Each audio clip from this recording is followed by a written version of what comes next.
Good night! Ilang metro lang mula sa dagat, may nalaman kami nakatagong camp spot. Umulan na naman ang todo. Or umaraw, in-enjoy namin ang beach van life adventure. Ilang beses na kami nag-park dito sa area for van life using our trike house, pero ngayon lang namin nalaman na may nakatago pala ritong spot.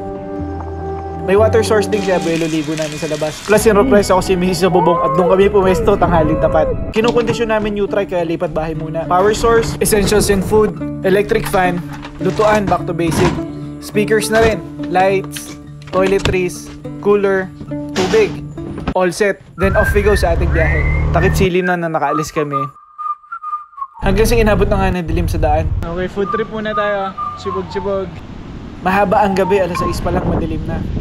Sariling-sarili natin ang dagat. Ang ganda ng spot namin. Sobrang chill, sobrang quiet. In-enjoy na namin ang merienda / semi-dinner. Yari ka! May dumating pang biyaya. But wait, there's more! Happy na naman ako. Thank you actually for this. Pagka food trip, nag-chill muna kami sa tapat bago tumuloy sa camping spot. Mas trip tayo mag 2 baths dito kasi tabing dagat. 2 taon na halos pero hindi pa rin kami nagsasawa sa ganitong moments. Cheers!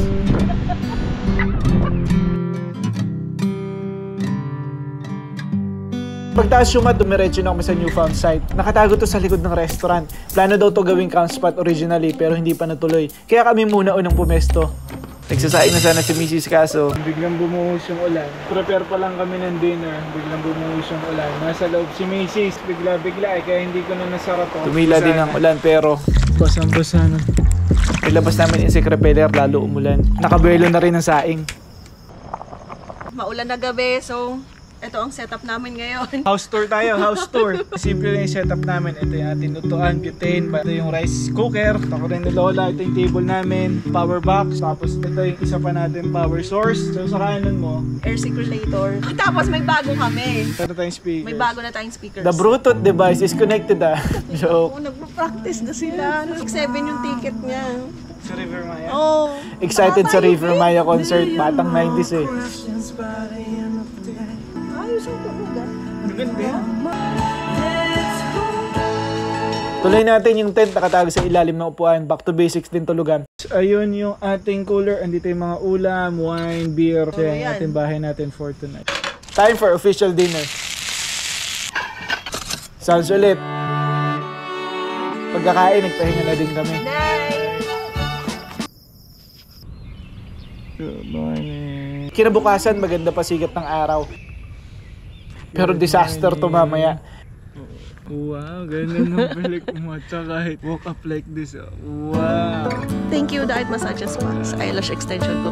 Sinimulan na namin ang umaga. Nagpakulo na ng tubig pang kape at nagsaing na ng champurado. Maya-maya mainit na sa pwesto kaya lumipat kami. Good morning fam! So today, mag-explore tayo. May swamp doon doon. Tingnan natin kung pwede natin tawarin. Maganda yung spot namin kagabi. Ang ganda. Kaso lang umulan. Pero ayos naman kasi sanay naman tayo sa mga medyo kulang-kulang na tulog. So yun na lang ilulutuin natin. Ready na tayo for breakfast ng kapartner na Champurado. Team Tuyo o Team Gata sa champurado? Comment below. Enjoy na namin to. Naglakad-lakad kami at may nakita kami nag-garden. Mga kamote kahoy, mga tinatanim ni Kuya. Akala mamamatay. Yung pupunta dito yung masamang panahon. Nagre-reklamo si Kuya na tuyo daw paninim niya. Tinuloy din namin pag-i-explore hanggang sa nakita namin yung swamp. Pero parang negative lang yun. Kaya nag-badminton na lang kami. Exercise ng konti. Pero maya-maya nagsimula na humangin at kumulimlim. Hanggang sa ulan na.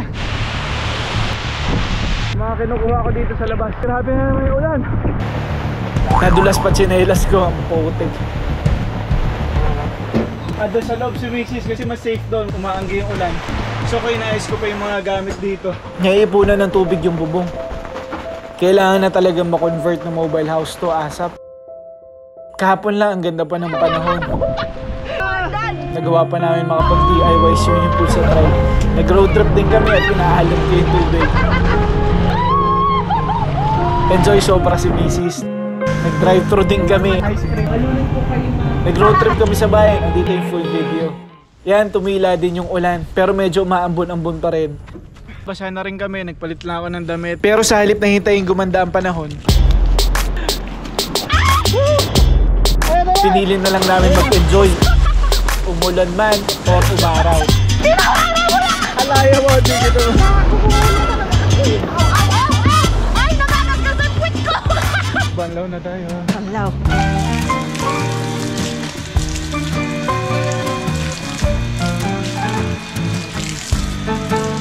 Matagal pa ito matapos, kaya habang naliligo si Mrs., naghanda na ako ng tanghalian. Pero nagsimula na naman umambon, kaya baka di ko matuloy plano ko. Goods pa yung natirang ulam kagabi, kaya ininit ko na lang. Pati yung sinahing, okay pa. Susurpresahin ko si Mrs. May nakita akong matinding overlooking view ng dagat. Rooftop lunch for the win! Lan, tara lan! Niyaya ko na siya sa spot. Kutsara, kuha kang kutsara. Setup reveal na! Sulit yung effort eh. Kahit init-init lang, masaya na kami basta yung ganitong view. Buong maghapon umulan, kaya sa loob lang kami ng cute na camper trike. Kape, tsaka burger sa maulan ng panahon. At nang tumila na, tinapos na namin ang araw sa SeaWorld para magkape at merienda. Nag-back up na kami at balik kalsada na ulit. Racing my mind to a finish line that